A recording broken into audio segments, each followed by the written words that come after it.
وَلَقَدْ أَرْسَلْنَا نُوحًا إِلَىٰ قَوْمِهِ، اور ہم نے بھیجا نوح کو اس کی قوم کی طرف. انی لکم نذیر مبین، انہوں نے کہا میں تمہارے لیے کھلا خبردار کر دینے والا ہوں. اللہ تعبدوا الا اللہ، کہ مت پوجو اللہ کے سوا کسی کو. انی اخاف علیکم عذاب یوم علیم، مجھے اندیشہ ہے تم پر ایک بڑے دردناک دن کے عذاب کا. فقال الملأ الذین کفروا من قومہ، تو کہا اس کے قوم کے ان سرداروں نے جنہوں نے کفر کی روش اختیار کی، ما نراک الا بشرا مثلنا، ہم نہیں دیکھتے اے نوح آپ کو مگر اپنے ہی جیسا ایک انسان. آپ کہاں سے اللہ کے رسول بن گئے، کیسے رسول بن گئے، کیسے اللہ نے چن لیا؟ آپ تو ہمارے جیسے ایک انسان ہیں. وما نراک اتبعک الا الذین هم اراذلنا بادی الرائے، اور اس سے بھی آگے بڑھ کر ہم نہیں دیکھتے مگر یہ کہ آپ کی پیروی کرنے والے تو وہ لوگ ہیں جو ہماری نگاہوں میں ذلیل ہیں، کمینے ہیں، نچلے طبقے کے لوگ ہیں، گھٹیا لوگ ہیں. بادی الرائے، بلا تعمل نظر آ رہا ہے کہ صرف کچھ کمی کاری لوگ آپ کے گرد جمع ہو گئے، کوئی معقول آدمی، کوئی سردار قوم کا کوئی آپ کے گرد آیا ہی نہیں. وما نرا لکم علینا من فضل، اور ہمیں کوئی نظر نہیں آتا کہ آپ پر ہمارے اوپر کوئی فضیلت آپ کو حاصل ہے، آپ کو اور آپ کے ساتھیوں کو. بل نظنکم کاذبین، بلکہ ہمارا گمان تو یہی ہے کہ آپ جھوٹ بول رہے ہیں. قال یا قوم ارأیتم ان کنت علی بینۃ من ربی، اب یہ ذرا اس صورت کے اندر بار بار یہ الفاظ آئیں گے. ایک فطرت سلیمہ جو پہلے سے تھی، اس کے بعد اللہ کی طرف سے وحی آ گئی، وہ گویا کہ اس کا شاہد ہے. انہوں نے کہا اے میری قوم کے لوگوں ذرا غور کرو، اگر میں پہلے سے بھی اپنے رب کی طرف سے بینہ پر تھا، تم جانتے ہو میں نے زندگی تمہارے مابین گزاری تھی، تم بھی جانتے ہو کہ میں ایک شریف النفس انسان تھا، میرا کردار، میرا اخلاق تمہارے سامنے تھا، میں بینہ پر تھا، میری فطرت مس نہیں ہوئی تھی، سلیم تھی. وآتانی رحمۃ من عنده، پھر اللہ نے مجھے رحمت بھی عطا فرما دی اپنے پاس سے، یعنی جو وحی آئی ہے میرے پاس وہ اللہ تعالیٰ کی رحمت ہے. فعمیت علیکم، اور وہ چیز وہ ہے کہ جس کو تمہاری آنکھوں سے مخفی رکھا ہے. اب میں کیا کروں، فرشتہ میرے پاس تو آتا ہے، وہی میرے پاس آتی ہے، یہ چیز جو ہے میرے تو تجربے میں ہے، بائی پرسنل ایکسپیرینس، لیکن یہ کہ تم سے یہ چھپا کر رکھی گئی ہے.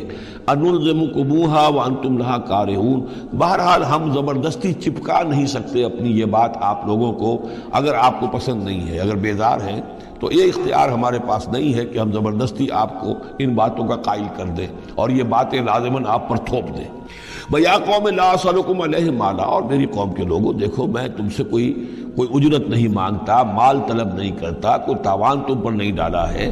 ان اجریہ الا علی اللہ، نہیں ہے میرا اجر مگر اللہ کے ذمے. وما انا بطارد الذین آمنوا، اور جن کو تم کہہ رہے ہو یہ گھٹیا لوگ ہیں، کمی کاری لوگ ہیں، کمین لوگ ہیں، میں ان کو اپنے پاس سے دھتکار نہیں سکتا، میں یہاں سے کھدیڑ نہیں سکتا ان کو، میں نہیں ہوں کھدیڑنے والا ان کو اپنے پاس سے. انہم ملاقو ربہم، یہ اپنے رب سے ملاقات کریں گے. ولکنی اراکم قوما تجہلون، لیکن میں دیکھتا ہوں کہ تم ضرور جہل میں اور جہالت میں مبتلا ہو گئے ہو.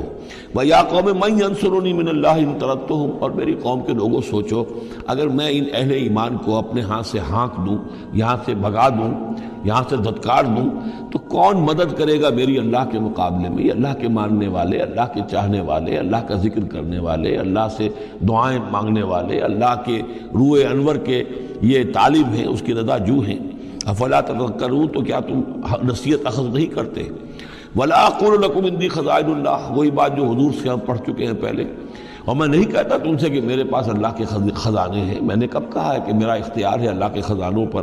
ولا اعلم الغیب، نہ میں غیب کا علم رکھتا ہوں. ولا اقول انی ملک، نہ میں یہ کہتا ہوں کہ میں کوئی فرشتہ ہوں. ولا اقول للذین تزدری اعینکم، اور نہ میں یہ کہتا ہوں ان لوگوں کے بارے میں جنہیں تمہاری آنکھیں حقیر دیکھ رہی ہیں، تم حقارت کے ساتھ دیکھ رہے ہو. لن یؤتیہم اللہ خیرا، میں تو نہیں کہہ سکتا کہ اللہ تعالیٰ انہیں کوئی خیر نہیں دے گا. کیا پتہ تم اندازہ بھی نہ کر سکو کیا مقامات بلند اللہ ان کو عطا کرے گا. جنت میں یہ کس طریقے سے اللہ تعالیٰ کے فراح و ریحان و جنت و نعیم سے جو ہے وہ مشرف ہوں گے. لا اقول انی ملک ولا اقول للذین تزدری اعینکم لن یؤتیہم اللہ خیرا، اللہ اعلم بما فی انفسہم، جو کچھ ان کے جیوں میں ہے، دلوں میں، اللہ خوب جانتا ہے کس کے دل میں کتنا خلوص ہے، کتنی محبت ہے اللہ کے ساتھ، کتنا شوق ہے اللہ سے ملاقات کا، تو یہ اللہ جانتا ہے. انی اذا لمن الظالمین، اگر میں تمہارے ان طعنوں سے تنگ آ کر میں ان کو اپنے پاس سے اٹھا دوں، بھگا دوں، تو پھر یہ کہ میں تو خود ظالموں میں سے ہو جاؤں گا. قالوا یا نوح، انہوں نے کہا اے نوح قد جادلتنا، تم نے ہم سے خوب جھگڑا کیا. فاکثرت جدالنا، اور بہت جھگڑا کر لیا تم نے. یعنی یہ کہ جب وہ بالکل ان تمام باتوں کے جواب میں خاموش ہونے پر مجبور ہو گئے. معقول بات ہے، جو جواب دیا جا رہا ہے ان کے پاس اب کوئی جواب نہیں ہے اس کا. فاتنا بما تعدنا ان کنت من الصادقین. اب آخری بات وہی ضد اور ہٹ درمی کی.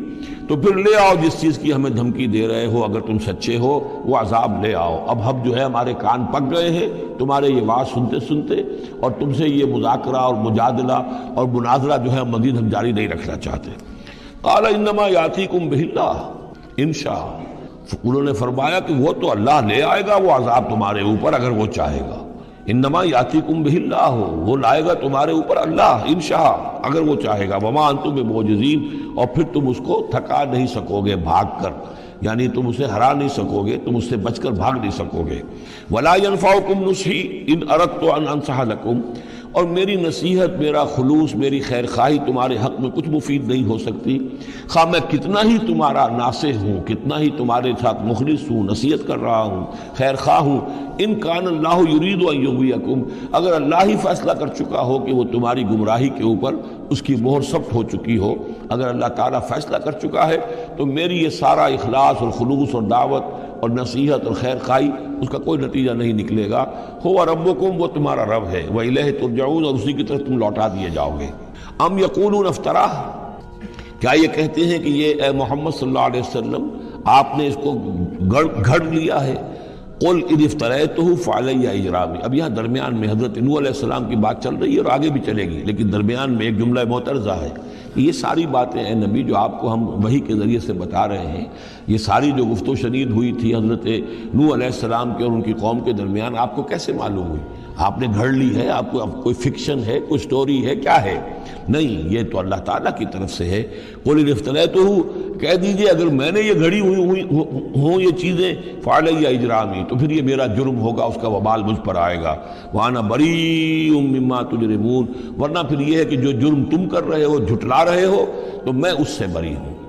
وَأُوحِيَ إِلَىٰ نُوحٍ، اور وحی کر دیا گیا نوح کی جانب، أَنَّهُ لَن يُؤْمِنَ مِن قَوْمِكَ إِلَّا مَن قَدْ آمَنَ، اب کوئی اور شخص ایمان نہیں لائے گا تمہاری قوم میں سے سوائے ان کے جو ایمان لا چکے ہیں. فلا تبتئس بما كانوا يفعلون، سو اب جو کچھ وہ کر رہے ہیں آپ اس پر افسوس نہ کریں اور غمگین نہ ہوں. وَاصْنَعِ الْفُلْكَ بِأَعْيُنِنَا وَوَحْيِنَا، اور اب آپ کشتی تیار کیجئے، کشتی بنائیے ہماری نگاہوں کے سامنے، یعنی ہم دیکھ رہے ہیں اور ہمارے انسٹرکشنز کے مطابق. وَوَحْيِنَا، معلوم ہوتا کہ اللہ تعالیٰ کی طرف سے ہر سٹیپ پر ان کو وحی آ رہی ہے، اور کہ اس طرح کرو، اتنی لمبی بناؤ، ایسی لکڑیاں تیار کرو. بِأَعْيُنِنَا وَوَحْيِنَا، ہماری نگاہوں کے سامنے اور ہماری ہی انسٹرکشنز کے مطابق، وحی کے مطابق. وَلَا تُخَاطِبْنِي فِي الَّذِينَ ظَلَمُوا، اب دیکھنا جو ظالم ہیں ان کے بارے میں مجھ سے خطاب نہ کرنا، مجھ سے دعا نہ کرنا، مجھ سے بات نہ کرنا کہ فلاں جو ہے یہ میرا عزیز ہے اور فلاں میرا رشتہ دار ہے. اب جو بھی ظالم ہے اس کے بارے میں تمہاری طرف سے کوئی نرم بات نہ آئے. انہم مغرقون، اب یہ سب کے سب غرق کیے جائیں گے. وَيَصْنَعُ الْفُلْكَ، تب وہ نقشہ دیکھیے آپ چشم تصور سے، خشکی پر بیٹھے ہوئے ہیں اور حضرت نوح علیہ السلام آس پاس سمندر کہیں ہے ہی نہیں اور وہ کشتی بنا رہے ہیں. وَيَصْنَعُ الْفُلْكَ، اور وہ بنا رہے کشتی. وَكُلَّمَا مَرَّ عَلَيْهِ مَلَأٌ مِّن قَوْمِهِ سَخِرُوا مِنْهُ، جب بھی ان کی قوم کے سردار ان کے پاس سے گزرتے تھے وہ مذاق اڑاتے تھے کہ معلوم ہوتا اب تک تو ہم سمجھتے تھے کہ بہرحال یہ کچھ شاید بات بنا رہا ہے، جھوٹ بول رہا ہے، کیا کر رہا ہے. اب تو معلوم ہوتا بالکل ہی مت ماری گئی، اب کوئی جو ہے ہوش ٹھکانے نہیں رہے ہیں. تو وہ ہنستے تھے. سخروا منہ قال ان تسخروا منا فإنا نسخر منکم کما تسخرون، حضرت نوح فرماتے تھے کہ تم اگر ہم سے اب اس تمسخر کر رہے ہو، مذاق اڑا رہے ہو، تو وہ وقت قریب آنے والا ہے کہ ہم تمہارا مذاق اڑائیں گے جیسے کہ تم مذاق اڑا رہے ہو ہمارا. فسوف تعلمون من یاتیہ عذاب یخزیہ، تو تم عنقریب جان لوگے کہ کون ہے وہ جن پر کہ عذاب آتا ہے جو ان کو رسوا کر دے گا. وَيَحِلُّ عَلَيْهِ عَذَابٌ مُقِيمٌ، اور اس پر اترے گا وہ عذاب کے جو قائم رہنے والا ہے اور دائمی ہے. حتیٰ اذا جاء امرنا وفارت النور، یہاں تک کہ جب ہمارا حکم آ گیا اور جوش مارا تنور نے. اب یہ جو ہے جہاں تک اس کا یعنی جیوگرافیکل یا جیولوجیکل جو بھی اس کا پس منظر ہے اس کے ضمن میں ایچ جی ویلز نے جو بات کہی ہے وہ میں آپ کو بتا دینا چاہتا ہوں. اس کا کہنا یہ ہے کہ میڈیٹرینین کا جو کی سطح وہ بہت بلند تھی، اور ساحل کے ساتھ ساتھ جو ہے اس کے جو مشرقی ساحل ہے اس کا، جو شام کا اور فلسطین کا، تو یہاں پر جو ہے وہ اونچے پہاڑ تھے. جیسے کراچی کے بارے میں بھی کہا جاتا ہے کہ کراچی کے بعض علاقے جو ہیں وہ سطح سمندر سے نیچے ہیں، لیکن ساحل کے ساتھ ساتھ اونچا علاقہ ایسا ہے کہ جو سمندر کو روکے ہوئے ہے. اگر کسی جگہ پر ایسا ہو تو اگر کہیں کوئی ایک سوراخ بھی ہو جائے تو یہ ایسا ہی ہے جیسے کسی بڑے بند میں سوراخ ہو جائے. اگر خدا نہ خواستہ کہیں تربیلا ڈیم میں یا کہیں کوئی اور اس طریقے کی بات ہو جائے تو پھر جو تباہی آئے گی اس کا آپ اندازہ کر لیجئے. تو ان کا کہنا یہ ہے کہ وہ سیلاب جو آیا ہے تو میڈیٹرینین میں وہ جو اس کا ساحلی علاقہ تھا اس میں سے کہیں وہ راستہ نکلا ہے پانی کا اور پھر سمندر آیا ہے، اور وہ سمندر جو ہے پورے مڈل ایسٹ کے علاقے کے اوپر جو ہے اس کے اوپر وہ پانی سمندر کی شکل بن گیا ہے. یہ ہے ان کی تعبیر. اس لیے کہ تاریخی طور پر اور طبقات الارض کا جو علم ہے وہ بتاتا ہے کہ اس پورے علاقے میں ایک بہت بڑے وسیع پیمانے پر فلڈ کے آثار موجود ہیں. وہ آثار جو ہیں وہ ایسے ہیں کہ اس پورے علاقے کے اندر وہ فلڈ آیا تھا، اور اس کی یہ توجیہ ہے جو وہ لوگ کرتے ہیں. بہرحال اس میں تین چیزیں ہوئی ہیں. ایک تو یہ کہ کسی ایک جگہ سے کوئی تنور ہو سکتا ہے کہ کوئی سوراخ جو ہے، جیسے کہ آپ کو معلوم ہے بڑے بڑے جو بند ہیں ان میں بعض اوقات صرف جو چوہوں کے بل ہوتے ہیں ان کی وجہ سے سوراخ ہو جاتے ہیں. نہروں کے کناروں میں جو بند ٹوٹتا ہے نہر کا تو کہیں کوئی چوہوں نے کوئی سوراخ کیا ہوتا ہے، اس میں سے پانی بہنا شروع ہوا اور نہر ٹوٹ گئی. اسی طریقے سے ہو سکتا ہے کہ کسی تنور کے اندر سے پہلی مرتبہ پانی نکلا ہو. پھر یہ کہ زمین کے بھی اللہ تعالیٰ نے جو ہے وہ کھول دیے سوتے اور آسمان سے بھی پانی برسا.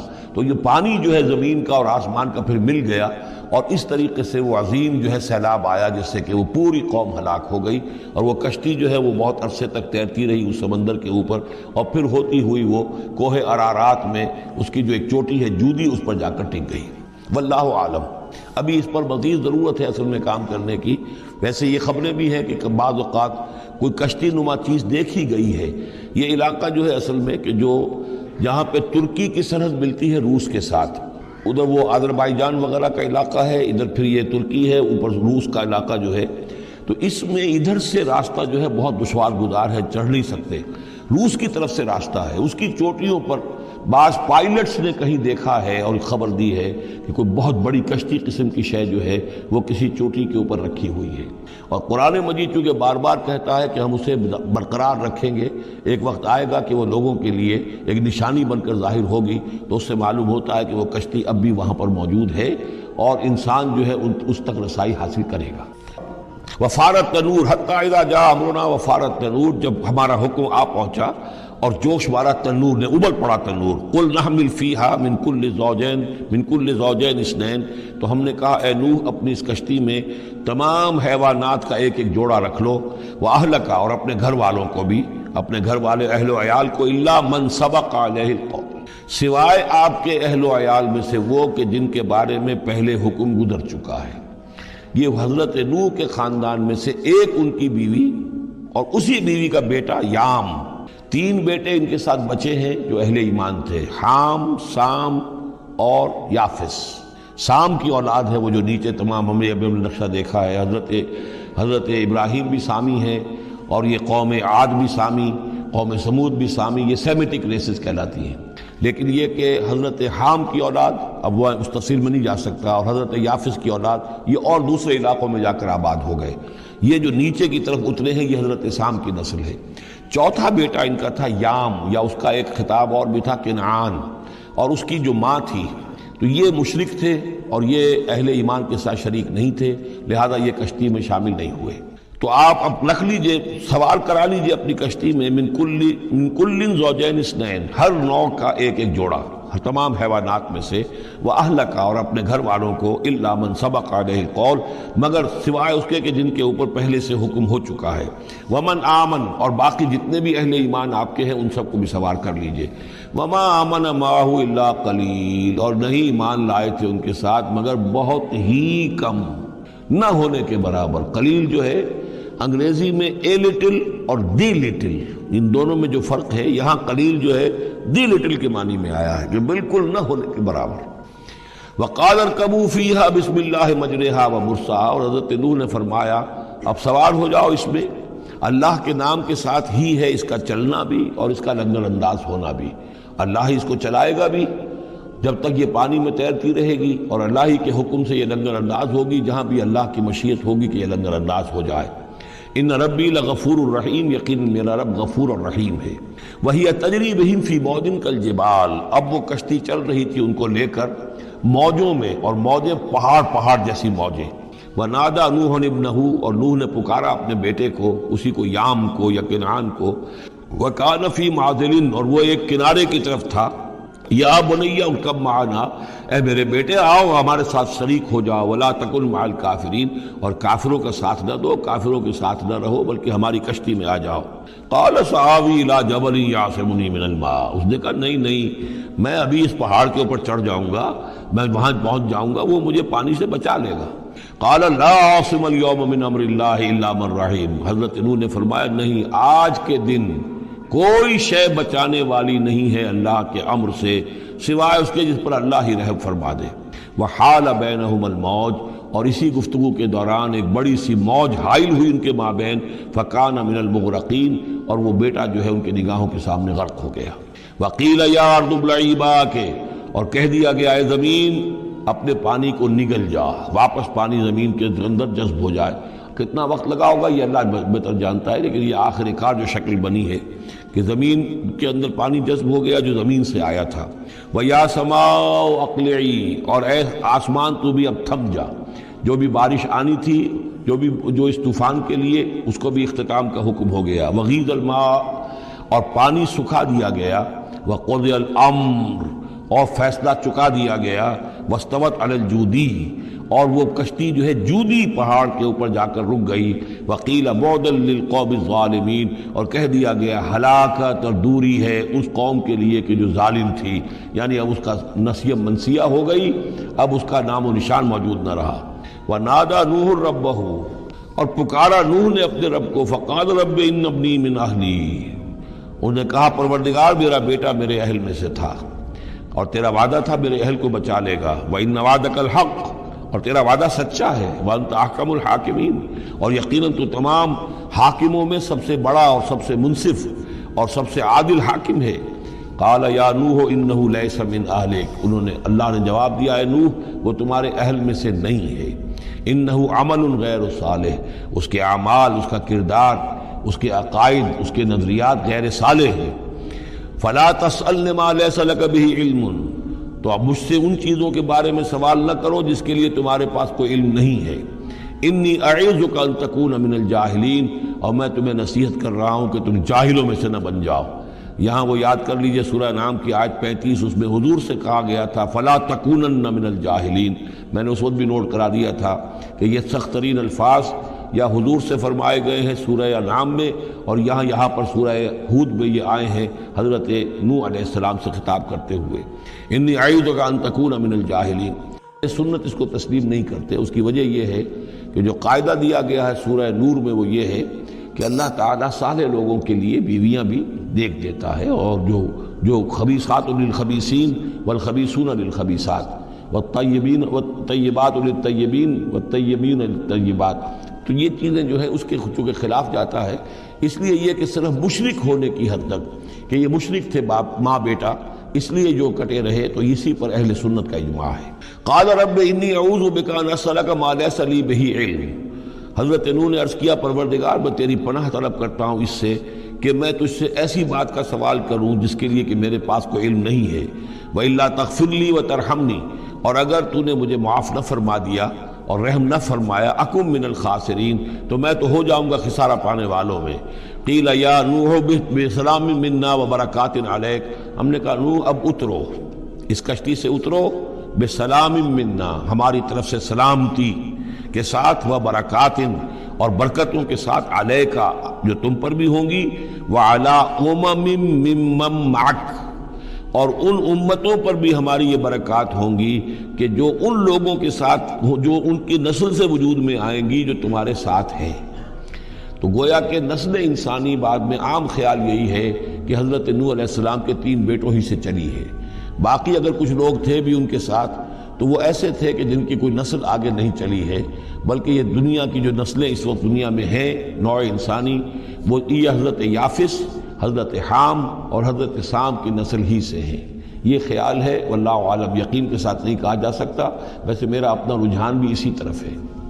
حضرت یافس کی اولاد جو ہے وہ یہ جو پہاڑی علاقہ ہے، جیسا کہ ابھی آپ نے نقشے میں دیکھا تھا، اس سے اوپر جو ہے یہ سینٹرل ایشیا کے پہاڑ ہیں، اس پہاڑ کو کراس کیا انہوں نے، اور وہ جو پھر میدانی علاقہ ہے روس کا، اور اس کی طرف سے ہوتے ہوتے وہ سیرائے گوبی سے ہوتے ہوئے چین کا، تو حضرت یافس کی اولاد ادھر پھیل گئی ہے، یورپ سے لے کر اور چائنا تک یہ سب یافس کی نسل ہے۔ حضرت حام کی اولاد مشرق اور مغرب میں چلی گئی، اسی پہاڑی سلسلے کے دامن میں ہوتی ہوئی ایک شاخ ان کی ایران ہوتے ہوئے بھارت چلی گئی، انڈیا چلی گئی، سندھ اور ہند، اور ایک شاخ جو ہے سینائی پیننسولا کراس کر کے یہ سوڈان اور مصر چلی گئی۔ یہ ہے حضرت حام کی نسل میں سے۔ یہ عام طور پر جو ہمارے پرانے ماہرین انساب ہیں ان کا کہنا یہ ہے۔ انہی میں سے معلوم ہوتا ہے کہ جو یہ یورپین ہیں، جو کہ انڈو ایرانین جو کہلاتے ہیں ایرینز، تو یہ ایرینز جو ہے یہ سب حضرت حام کی اولاد میں سے معلوم ہوتے ہیں۔ ان میں سے گریکس بھی ہیں، اور ان میں رومنز بھی ہیں، اور ان میں جرمنز بھی ہیں۔ باقی جو ہے یہ نسلیں جو ہیں یہ اینگلو سیکسنز، یہ ہیں حضرت یافسی کے نسل سے، جو اوپر سے جا کر اور یہ اسکینڈینیوین کنٹریز سے ہو کر پھر نیچے اترے ہیں یورپ کی طرف۔ تو یہ جو ناردرنرز کہلاتے ہیں، نارڈک ریسز، شمالی اقوام جو ہے، اینگلو سیکسنز ان میں سے ہیں، لیکن جو مشرقی یورپ کی یہ اقوام ہیں یہ اصل میں یہ بھی آریائی نسل جو ہے حضرت حام کی نسل میں سے، واللہ عالم۔ تو یہاں وہ الفاظ آ گئے تھے، قال یا نوح بسلام منا وبرکات علیک وعلی ممن معک، ان امتوں اور قوموں پر بھی سلامتی اور برکات جو ان میں سے ہوں گی جو تمہارے ساتھ ہیں، تمہارے ساتھ جو اس کشتی میں سوار ہیں۔ وَأُمَمٌ سَنُمَتِّعُهُمْ، اور کچھ اور قومیں بھی ہوں گی، فرقے ہوں گے جنہیں ہم کچھ سامان دیں گے دنیا کا، ثُمَّ يَمَسُّهُم مِّنَّا عَذَابٌ أَلِيمٌ، اور پھر ان کے اوپر ہماری طرف سے ایک بڑا زبردست عذاب آئے گا، جیسے کہ پھر قوم ہود پر اور قوم صالح پر آیا ہے۔ تِلْكَ مِنْ أَنْبَاءِ الْغَيْبِ نُوحِيهَا إِلَيْكَ، یہ غیب کی خبروں میں سے ہے جو وحی کر رہے ہیں ہم آپ کی جانب اے محمد صلی اللہ علیہ وسلم۔ وما كنت تعلمها انت ولا قومك، اور نہیں جانتے تھے آپ ان کو، نہ آپ نہ آپ کی قوم ان سے واقف تھی، من قبل هذا، اس سے پہلے، فاصبر، تو اے نبی صبر کیجئے، ان العاقبۃ للمتقین، یقیناً آخری انجام جو ہے وہ بھلا ہوگا اہل تقوی ہی کا۔